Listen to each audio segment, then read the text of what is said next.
Hai semuanya, apakah kalian pernah memperhatikan sekitar? Pasti semuanya pernah melihat cahaya di sekitar rumah. Tapi, pernahkah kalian bertanya, mengapa langit berwarna biru di siang hari? Dan mengapa ada pelangi di langit? Dan mengapa cahaya matahari bisa masuk di dalam rumah? Pernahkah kalian terselip dalam pikiran kalian semuanya? Mengapa semuanya itu terjadi? Beberapa yang kalian lihat tadi itu adalah sifat dalam gelombang cahaya. Apa itu gelombang cahaya? Jika kita menghapus kata gelombang, yaitu menjadi apa itu cahaya. Cahaya dapat dipandang bahwa cahaya adalah artikel dan gelombang.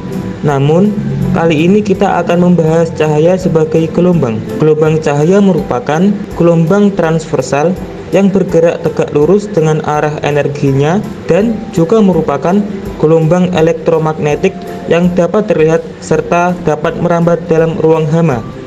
Gelombang cahaya memiliki spektrum atau paket cahaya yang dipersepsikan secara visual oleh indera penglihatan sebagai warna. Sebagai gelombang elektromagnetik, cahaya memiliki sifat-sifat berikut. Yang pertama, cahaya dapat dipantulkan atau refleksi. Yang kedua, cahaya dapat dibiaskan atau refraksi. Yang ketiga, mengalami perpaduan atau interferensi. Yang keempat, mengalami pelenturan atau difraksi. Yang kelima, dapat diuraikan atau dispersi. Yang keenam, pengutupan atau polarisasi. Kemudian ciri-ciri dan sifat-sifat gelombang cahaya beserta penjelasannya. Yang pertama, ciri-ciri gelombang cahaya.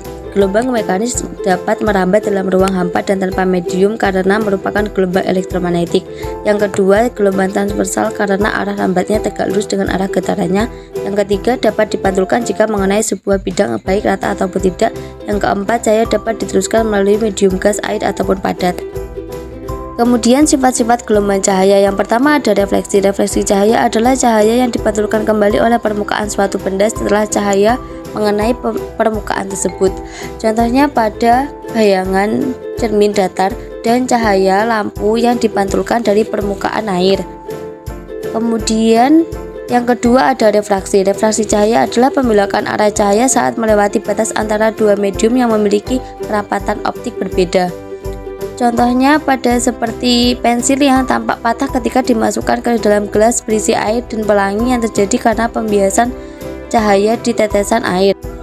Kemudian yang ketiga yaitu interferensi adalah fenomena interaksi antara dua atau lebih gelombang cahaya yang saling bertemu, menghasilkan pola penguatan terang dan pelemahan gelap akibat superposisi gelombang.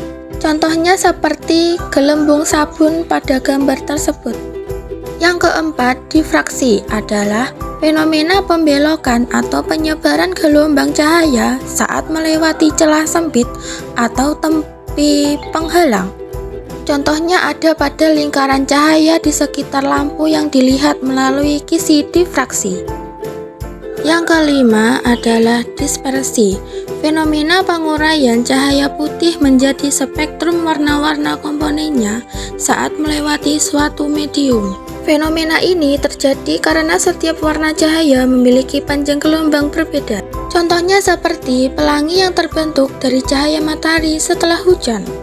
Yang terakhir, polarisasi adalah proses di mana gelombang cahaya yang awalnya bergerak dalam arah acak disaring atau diarahkan sehingga getarannya hanya terjadi dalam satu arah tertentu, seperti kacamata polarisasi yang mengurangi silau cahaya matahari.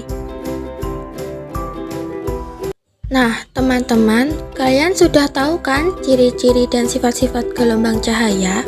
Selanjutnya, inilah praktikum gelombang cahaya. Selamat menonton, teman-teman.